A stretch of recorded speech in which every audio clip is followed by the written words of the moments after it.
Un écran cassé sur ta tablette? Un problème de batterie sur ton téléphone? Va vite chez Homerphone Reparts, le spécialiste de toutes les réparations de téléphone en moins d'1 heure, sans rendez-vous et garantie 6 mois. Génial! Homerphone Reparts, 38 rue du Docteur Mougeot à Saint-Dizier. Ouvert du mardi au samedi.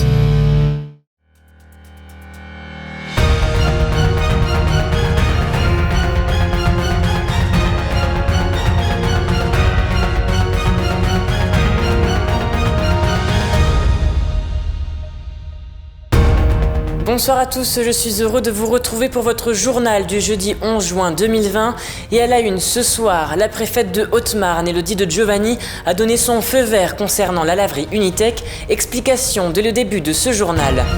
L'immobilier a-t-il été impacté par la crise du Covid-19? Une réponse dans un instant.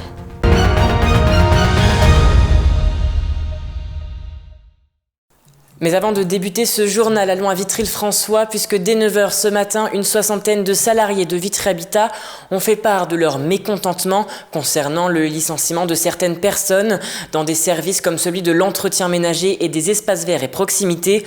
En tout, 27 personnes sont concernées. Écoutez les propos de la déléguée syndicale. Nous, on est en colère parce que ça fait des mois et des mois qu'on se bat pour préserver l'emploi à Vitry et qu'au final, on attend la crise sanitaire actuelle pour faire de telles annonces. Et on a l'impression qu'on est sur le fait accompli en fait. Donc en avril 2019, quand le plan CG2LS a été signé, on était plus de 50. On a déclenché un droit d'alerte, on a osé nous dire que le plan était faux et que le projet d'entreprise c'était avec tout le monde.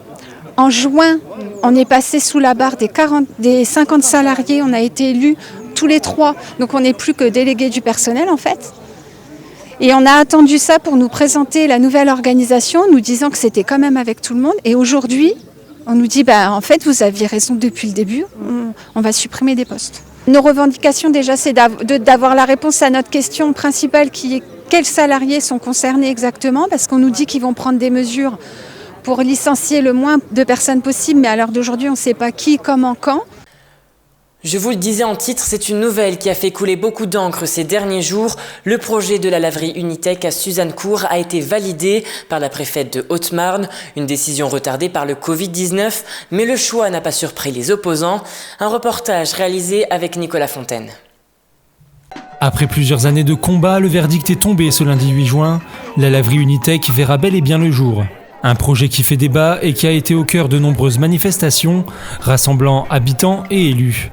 Mais pour les opposants, même s'ils s'étaient préparés, cette décision reste amère. Nous savions bien que nous n'avions pas beaucoup de chance, mais par contre, nous allons essayer de démontrer, par l'intermédiaire des avocats, puisque nous allons porter un recours au tribunal administratif, nous allons essayer de démontrer que ce dossier est truffé d'erreurs et que en aucun cas, on ne pouvait s'appuyer sur les données qui sont dedans pour donner une autorisation. En automne dernier, une enquête publique avait été réalisée.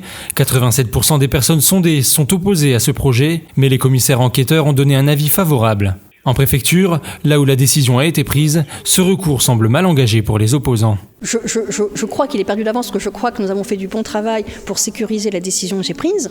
Mais j'allais dire l'appréciation du juge et des arguments ou des éléments scientifiques qui n'auraient pas été portés à notre connaissance jusqu'à présent pourraient jaillir à l'occasion d'une procédure judiciaire. Et j'allais dire c'est le rôle du juge de statuer en droit et en fonction des informations qui sont les leurs. J'ai tout fait pour ne pas commettre d'erreurs manifestes d'appréciation. C'est dans cette commune de plus de 370 habitants que cette laverie sera prochainement implantée. Si le conseil municipal de Vecqueville est fermement opposé, inquiet par les déchets radioactifs, Michel Boulet, maire de Suzannecourt, a voté pour. Très vite, je me suis intéressé au projet, j'ai été visiter l'usine de Coverden, qui lave aujourd'hui le linge que lavait avant Areva et EDF. Et donc tout ça, ça m'a conforté dans le soutien que j'ai apporté au projet. Parmi la dizaine de dossiers entreposés dans son bureau, une pochette est dédiée à l'emploi que pourrait générer cette usine. J'ai déjà une dizaine de personnes dans ma commune qui ont postulé pour avoir un emploi chez Unitech, qui eux donc apprécient aussi. Il y en a une paire qui m'ont téléphoné en me disant on est content que le préfet ait donné son arrêté. Ils me demandent déjà à quel moment ils pourront. J'ai dit attendez, on n'en est encore pas à l'inauguration de l'entreprise. Si les inquiétudes de l'opposition sont comprises par les personnes favorables à ce projet, le directeur général d'Unitech, Jacques Grisot, promet une transparence auprès des habitants. L'arrêté que nous avons reçu de la préfecture nous amène à avoir des contrôles très réguliers par des entreprises et des laboratoires extérieurs. Donc je suis très confiant et j'espère que nous pourrons communiquer vers le public pour les rassurer. La phase de construction pourrait être entamée d'ici la fin de l'année 2020, avec une ouverture prévue à l'aube de 2022. La crise sanitaire a impacté de nombreux secteurs, mais qu'en est-il de l'immobilier ? Le déconfinement a été prometteur dans ce milieu. De nombreuses personnes ont fait appel aux agences immobilières pour changer de maison ou d'appartement. Un reportage signé Lisa Lamorlette, Charlie Gallofaro et Nicolas Fontaine.